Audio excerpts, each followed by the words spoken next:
they didn't know how to tell people either. Like, my parents were going through my dad is a superintendent. He didn't want to be publicly humiliated either. My mom is a social worker that works with chemically dependent people. You know, how do you not see that of your own child? So it's kind of like, how do we tell people that this was happening to us?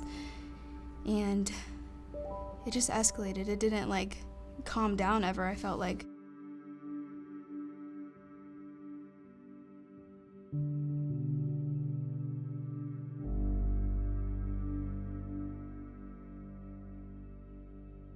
I have a sister and a brother. I'm the youngest, and my sister is the oldest. She is the addict.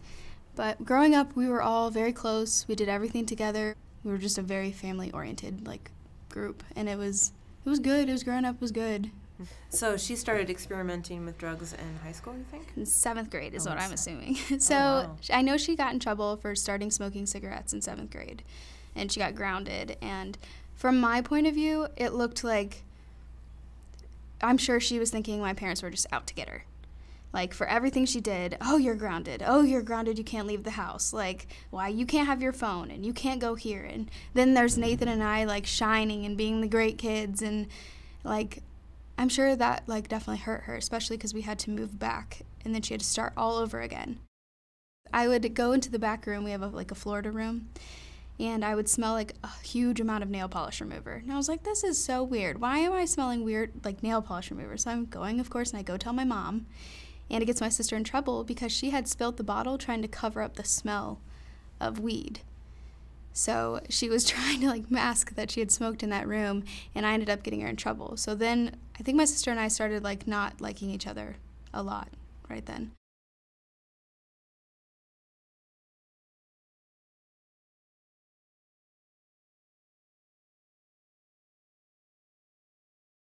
I was coming home, and I talked to her, and she just looked like she had lost 40 pounds in, like, a month.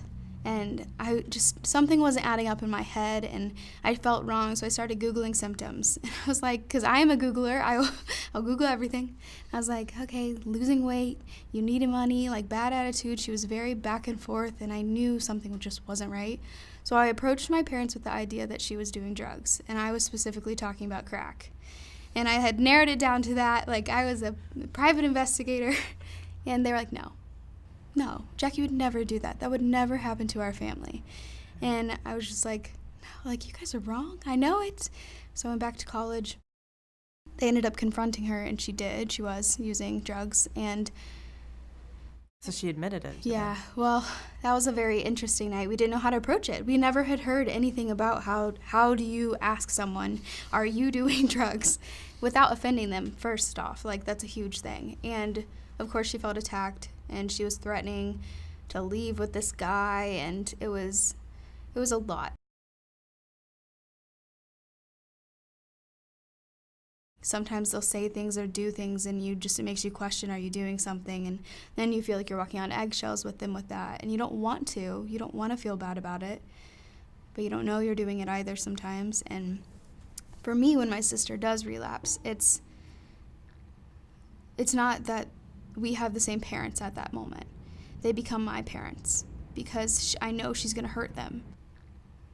It's hard as a sibling because you get to come home, and that was the first time I had ever seen my dad cry, ever, in my entire life. And it was like, it wasn't a cry of like, oh, I'm just so sad. It was, I don't know if I'm going to have a daughter. And this was my first kid. Is my kid going to be there? Mm-hmm. And you're like, why would you want to do that to your family? Like, why would you induce that on your family? But I went into the medical field, and I learned a little bit more about addiction than I thought I would. And it is a chemically imbalance in the head. Like, it's not that they want to do this drug. It's that there is a difference in the chemicals in their brain, and they will be fighting, like, for that battle constantly. Is there resentment there? Definitely. A lot. Because I feel like it's not fair that we don't get to have a normal life. Never again will I get to have a normal life. I didn't sign up for this growing up. I didn't sign up to be in a family that you didn't know how the day was going to go. You didn't know if it was going to be a good Thanksgiving or a bad one. And, like, you just kind of deal with it now.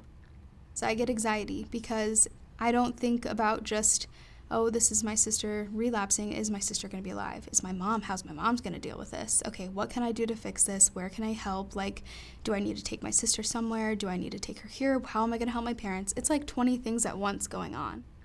It takes a village, it really does. And to have like the community and the systems like FOA that you can have resources to help you, that's beneficial.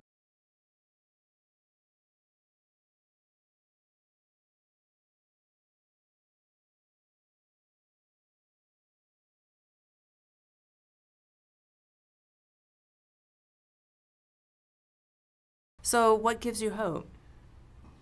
Honestly, hearing a lot of the stories that FOA does, but knowing that like even just the last time that my sister relapsed, it only took her a week to come to me, gives me hope that she's starting to feel comfortable, that she's starting to realize, you know, my family does care a great deal about me.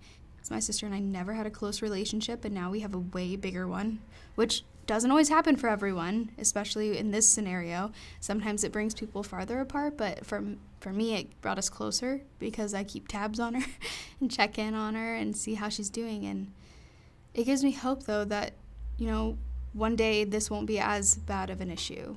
I think having the attitude that you're not judging them is a big difference, because when I was definitely judgmental in the beginning, like a lot. So getting used to that. What do you want other siblings of addicts to know?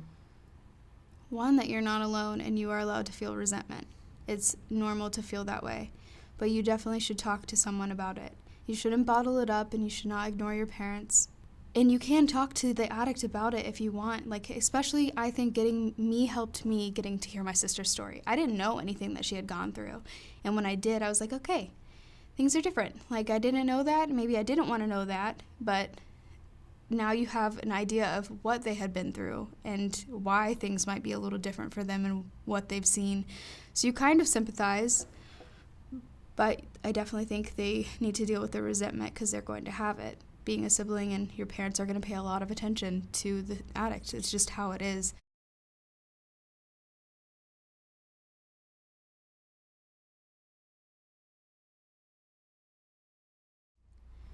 Recovery it's a job. It's not something that you just get to forget about. And I get to do this for a week, and I'm working it for a week, and that's it. It's life. You're going to be doing it for life, and it takes a family. It takes everyone involved, because to help someone in recovery, they need checked up on. They need help getting places. They need encouragement to move forward and continue doing the job that they're doing. And it's not easy. It's hard.